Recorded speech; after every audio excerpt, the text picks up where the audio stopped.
মার্কিন সেনা ইসরায়েলের হয়ে ইরানে যুদ্ধ করতে না চাওয়ায় এইভাবেই মার্কিন মেরিন সার্জেন্টকে টেনে হিচড়ে কক্ষের বাইরে নিয়ে যাওয়া হচ্ছে।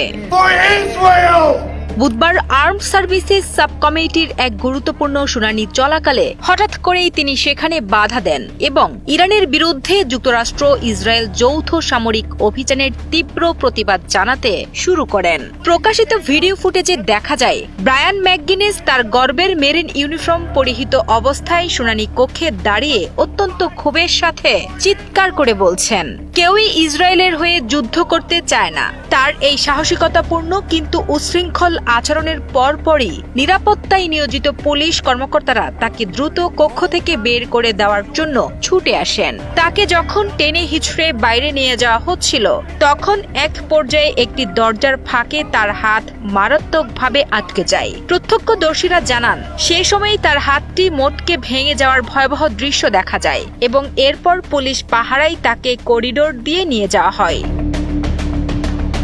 সেখানে উপস্থিত এক সাংবাদিক তাকে সরাসরি প্রশ্ন করেন যে আমেরিকান সৈন্যরা আদৌ ইরানে গিয়ে যুদ্ধ করতে চায় কিনা। এর উত্তরে ম্যাকগিনেস অত্যন্ত দৃঢ় কণ্ঠে জবাব দেন, তারা কেউই তাদের ছেলে ও মেয়েদেরকে ইরানের মাটিতে যুদ্ধ করার জন্য পাঠাতে চায় না।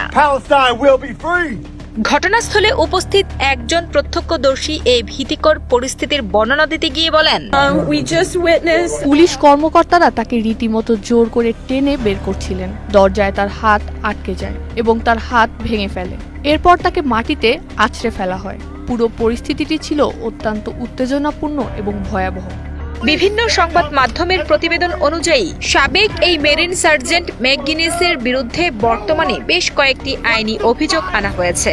এর মধ্যে রয়েছে পুলিশের কাজে বাধা দেওয়া এবং গ্রেফতার এড়ানোর চেষ্টা করা, পাশাপাশি একজন পুলিশ কর্মকর্তার উপর 3 বার হামলার গুরুতর অভিযোগ।